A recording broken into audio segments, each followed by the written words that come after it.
Hi folks, thought I'd make a quick video to show some recent pickups. The first group I'm going to show you are some concert DVDs that I picked up directly from artists. The second group will be some DVDs and albums that I picked up from Book and Music Exchange. And then finally I'll do the final albums will be from the Fat Rabbit, which is a very cool kind of retro pop culture type store here in Louisville. Hasn't been around very long. So first, Ted Kirkpatrick of Tourniquet recently had a sale on some videos when they reached a certain number of subscribers. I don't even remember what the number was. I was just excited about the sale. So I rounded out my Tourniquet collection by picking up first, well, not even a DVD. It's a VHS. Tourniquet, Pushing Broom. Very excited about watching that. And yes, I have a working VCR. Good thing too. Then the other is a DVD. Tourniquet, Live in California. Very excited about seeing that as well. The next DVD I bought off of none other than Scott Waters. Scott had some copies of this DVD, Once Dead, Return with a Vengeance. So I quickly snapped one up from him, and he was kind enough to sign it. And on the inside, he gave me this cool tourniquet card, or tourniquet, ultimatum card, signed, and then thanks Dale, enjoy. Very cool of him to do. So I look forward to watching that as well. The next batch of concert DVDs comes from BME, and I got quite a good stack, I believe.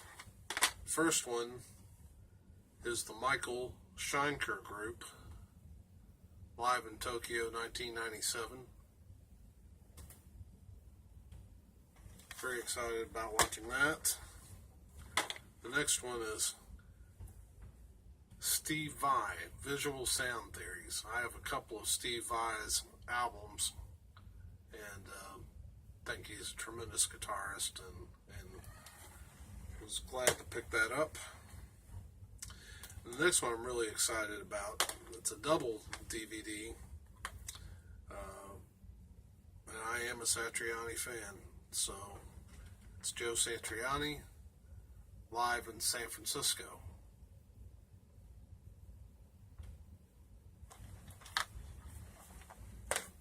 But the next concert DVD might be the most metal of them all. It certainly looks the most metal, and it's none other than Weird Al Yankovic, the Alpocalypse Tour. Very excited about getting my first Weird Al DVD, concert DVD, I should say. But this was the biggest score for me, because it has one of my favorite guitarists of all time in the group. I actually found Glass Harp, live circa 72. And of course, this is the band that launched the career of Phil Keaggy, the Jedi Guitar Master. Maybe the best player on the planet, who knows.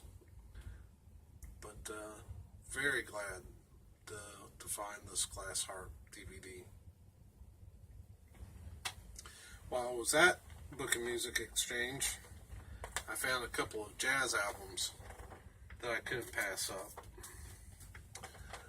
One of them is by a jazz organist by the name of Charles Earland. And this is Charles Earland, an Odyssey Revelation. Very space looking cover. I haven't heard it, but I am a Charles Earland fan. So I was glad to pick that one up. The next one, it makes me laugh. It really does. Though it's serious jazz. It's by Sonny Stitt, and Sonny Stitt is a fantastic jazz saxophonist. And this is his album, Dumpy Mama. Dumpy Mama.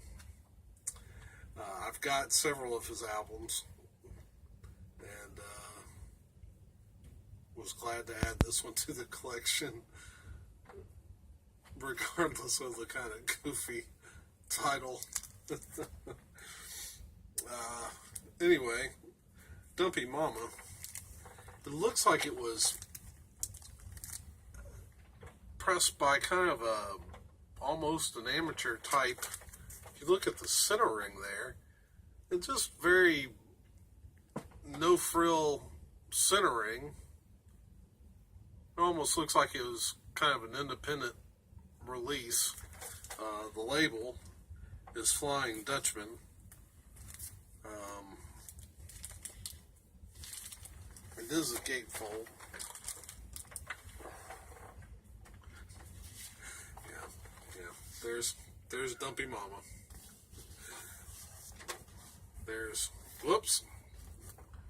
And there's Sonny Stitt. Sonny Stitt is a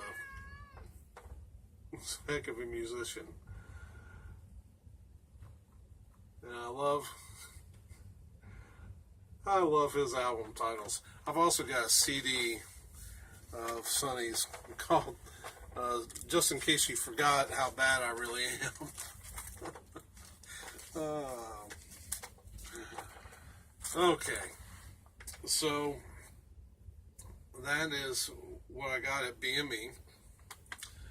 So now on to the score at the Fat Rabbit. Very excited to find this jazz album and find it so cheap. I've not listened to any of these yet. I haven't had a chance to clean them yet, but can't wait to do that and give them a spin. But the first one, Cannonball Adderley. I Got It Bad, and That Ain't Good. Love Cannonball Adderley. He was in the group when I did my perfect album response video. I showed Miles Davis Kind of Blue.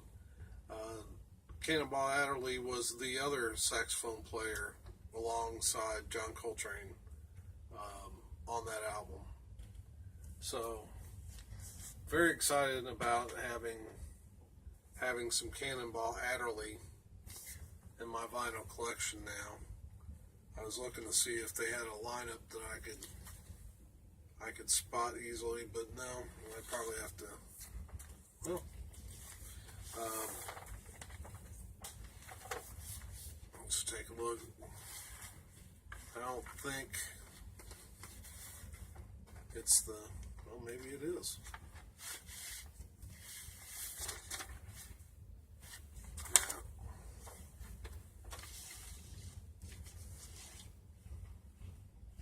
It's the vinyl.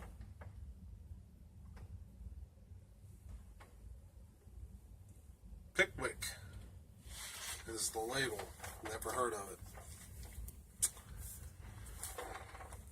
Okay, so the second album I picked up there was the Eagles, On the Border.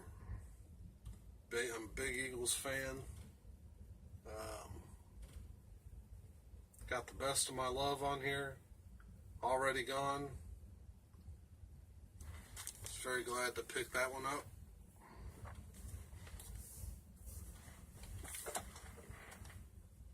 Was shocked when I saw this next one, The Traveling Wilburys.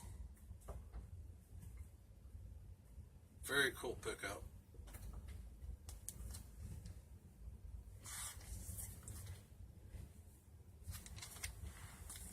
And then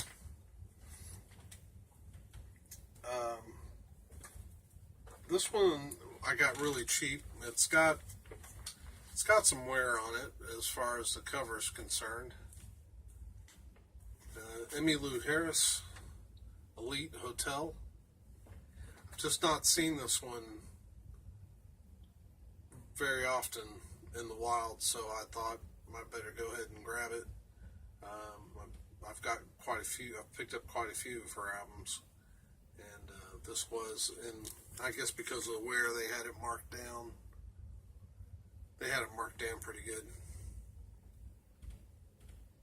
That's Elite Hotel.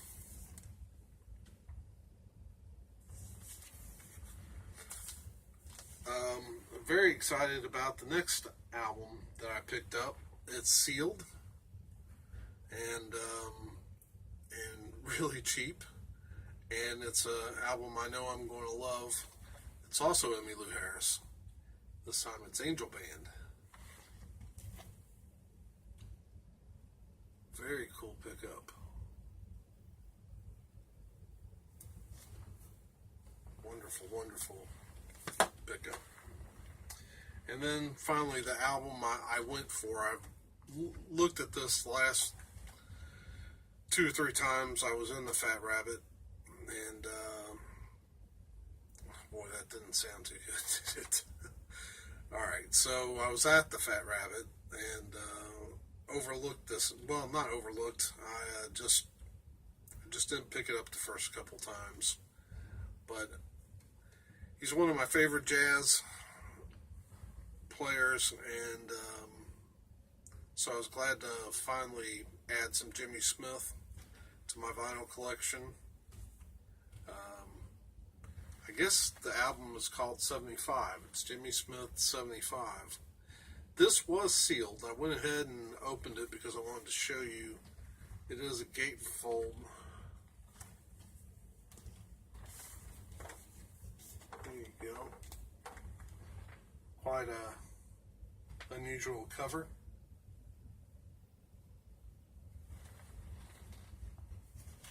And then looks like more of a traditional kind of cover on the inside.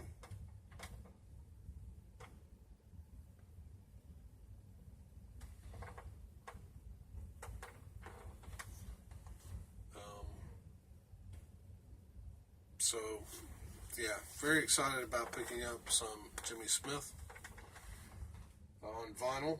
And finally, there was one more surprise pickup. I was looking around, and I'm sure my buddy Cassette is God will appreciate this, because it's a cassette. I managed to. Well, they had just purchased a bunch of cassettes and had expanded, and I was kind of looking through to see what kind of cool stuff they might have had on cassette. And not really my preferred format, but if I see something really cool on cassette, I'll pick it up. I do have a couple working tape decks around here. So I picked this one up. It was quite a find. It is Vengeance, Human Sacrifice. Tape must be pretty old because, I don't know. The band eventually had to add Rising to their name due to some kind of copyright issue. So I don't know if by the time that they changed their name, if they were still issuing stuff on cassette or not. But this is just Vengeance, not Vengeance Rising. Noticed a little something peculiar on the label. Just because I'm pretty familiar with the Christian music industry, I was a little surprised to see that. Let's see if I can get it in there good. That Star Song logo. You can see it also says Intense Records on it, and Intense was part of the Frontline Music Group, and so it kind of confused me a little bit when I saw the Star Song label on it, or the logo on the cover, because I didn't know that Intense Records was affiliated with Star Song in any way. Just kind of something kind of odd that I spotted. I would have thought that it would have been, if there had been another logo, it would have been Frontline Music Group, but instead it's Star Song. So, but anyway, that was the extent of the pickup.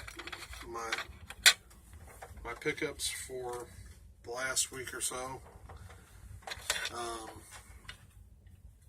Very excited about trying to get this batch of records clean and start listening to them. And might have to get out the old tape deck and crank up some Vengeance.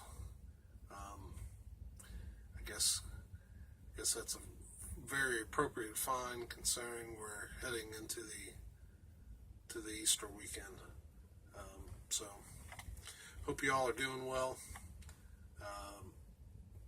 and hope to talk to some of you soon. Have a good night.